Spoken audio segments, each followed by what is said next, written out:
berjumpa lagi dengan aku, Erno Winarti. Kali ini aku mau ngajak teman-teman diskusi.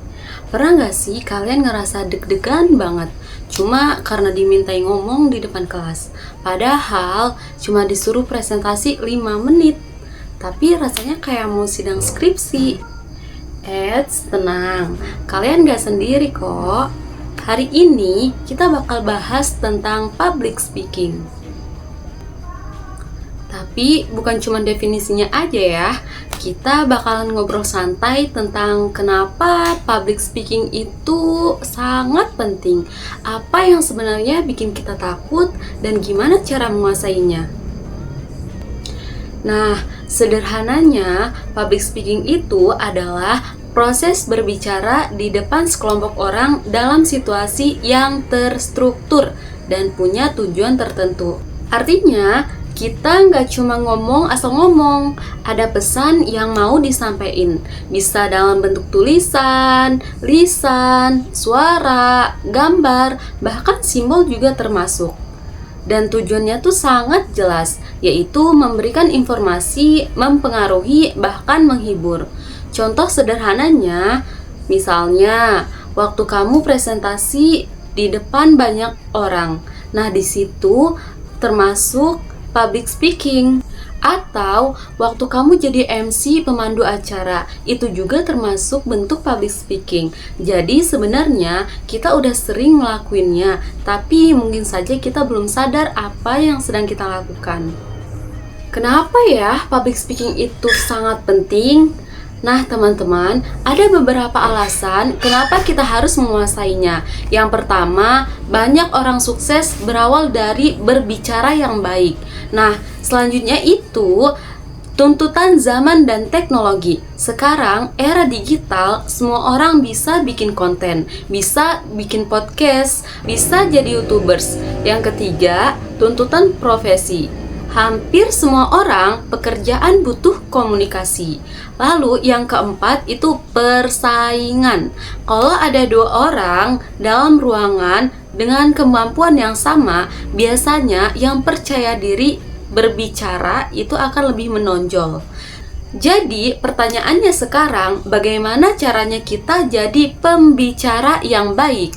Nah, ada mitos yang mengatakan, public speaking itu bakat. Faktanya ya teman-teman, kemampuan berbicara di depan umum itu adalah berkembang. Berkembang karena apa? Karena latihan dan juga praktik. Bukan karena bakat. Kalau memang cuma bakat, berarti semua orang yang gugup dari kecil nggak punya harapan dong tentunya. Padahal banyak banget orang yang dulunya pemalu, sekarang jadi pembicara yang hebat. Lalu, apa yang sebenarnya menghalangi kita? Jawabannya cuma satu, rasa gugup. Dari rasa gugup itu muncul rasa ketakutan, takut salah, takut ditertawakan, bahkan takut lupa materi. Padahal ya teman-teman, itu kita lakukan seringkali cuma ada di kepala kita sendiri. Solusinya supaya tidak gugup itu sering-sering latihan dan seringlah berdoa. Latihan itu penting supaya otak dan tubuh kita terbiasa. Semakin sering kita melakukannya, maka semakin enjoy juga kita akan melakukannya. Contohnya, bayangin aja teman-teman itu naik sepeda. Pertama kali naik sepeda pasti goyang kan? Gak mungkin langsung lancar. Tiap hari latihan lama-kelamaan lancar dong. Gitu ya. Nah, selain itu juga ada 3 hal penting sebelum teman-teman tampil. Yang pertama itu kenali diri sendiri. Itu sangat penting. Kamu tipe kalian santai, tegas, atau humor?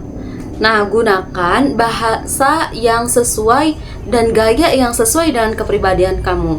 Selanjutnya, yang kedua, kenali siapa yang kamu ajak bicara. Ngomong ke dosen tentu beda dengan ngomong dengan teman sebaya, dan beda juga ngomong dengan anak-anak kecil.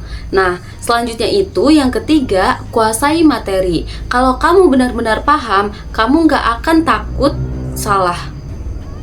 Oke, saat hari H, ingat beberapa hal ini, mulai dari kontak mata, jangan cuma ngelihat slide-nya, jangan cuma ngelihat satu titik. Selanjutnya itu, tetap berdiri tegak, jangan terlalu kaku. Lalu gunakan bahasa yang mudah dipahami oleh audiens.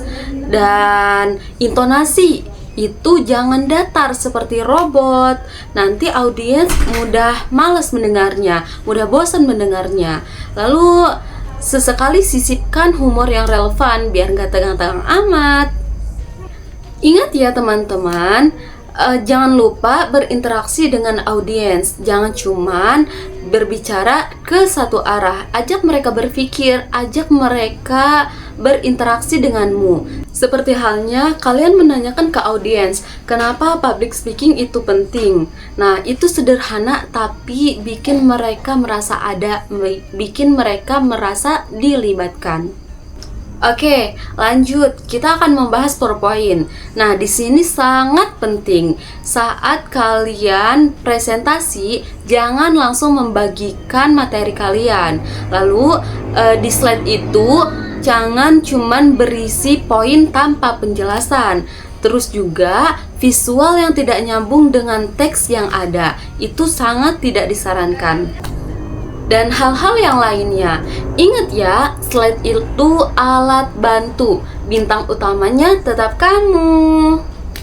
Oke teman-teman, komunikasi itu sangat penting. Komunikasi verbal dan komunikasi nonverbal. Jadi, cara berpakaian, gerakan tubuh, kontak mata, dan cara berdiri itu juga sangat penting. Sebelum kalian maju, tentunya hal-hal itu akan dilihat oleh audiens. Dan audiens itu akan menilai seberapa siapnya dirimu.